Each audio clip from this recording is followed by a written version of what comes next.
le geste de tri des habitants d'ici 2020. Cette somme servira notamment à simplifier les consignes de tri à tous les emballages plastiques et petits emballages en métal dès le 1er janvier 2019, à installer 1000 stations Trilib supplémentaires dans l'espace public et à poursuivre la dotation en bac des 10 000 adresses parisiennes qui en sont encore dépourvues. Ces actions sont bien évidemment utiles, mais la situation est préoccupante. Chaque année, 8 millions de tonnes de plastique finissent dans nos océans. Selon une étude internationale publiée en février dernier, des microplastiques ont été trouvés à l'intérieur de mini-crustacés vivants à près de 11 km de profondeur. Autrement dit, aucun écosystème marin n'est épargné par la pollution au plastique.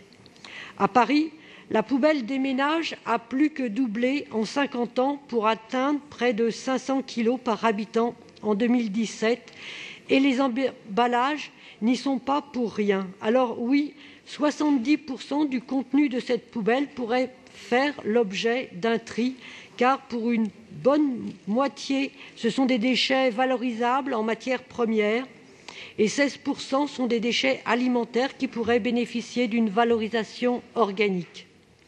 Mais au-delà du tri et du recyclage, c'est aussi la réduction à la source des emballages qui doit être une priorité. Or, cette délibération, qui valide un contrat avec Citeo, doit nous interroger sur le modèle que nous souhaitons pour traiter, mais surtout pour réduire nos déchets. Le problème intrinsèque, c'est que Citeo, comme tous les éco-organismes, est détenu par des entreprises adhérentes et que son existence même se justifie par l'existence d'emballages que l'on peut trier et recycler et non sur leur réduction à la source ou leur réemploi avant recyclage. De fait, c'est bien l'avènement et le développement de ces éco-organismes qui a mis un coup d'arrêt net au développement de la consigne en France, et à commencer par celle du verre.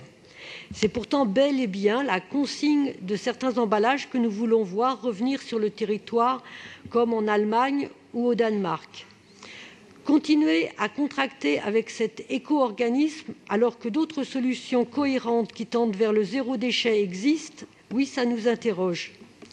Il y a quelques jours encore, un reportage de Combini et de France Inter mettait en lumière le scandale de tonnes de déchets envoyés à l'étranger et qui se retrouvent souvent déversés dans des décharges sauvages en toute illégalité.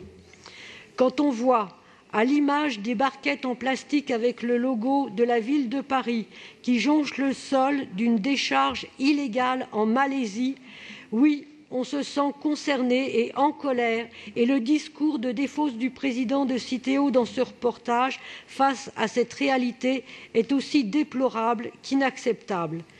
La loi doit changer, c'est certain, mais la ville de Paris pourrait, elle, en attendant, reprendre en régie la collecte de ces déchets et développer sur son territoire toutes les solutions de traitement, à commencer par la consigne, le réemploi et le compostage, qui sont encore trop tenues à ce jour, voire inexistantes. Nous ne constatons pas une volonté politique suffisante partagée au sein de notre majorité pour aller vers des solutions que je viens de citer. C'est pourquoi le groupe Europe Écologie s'abstiendra sur cette délibération. Je vous remercie. Je vous remercie. Je donne la parole à Didier Guillot pour 5 minutes maximum.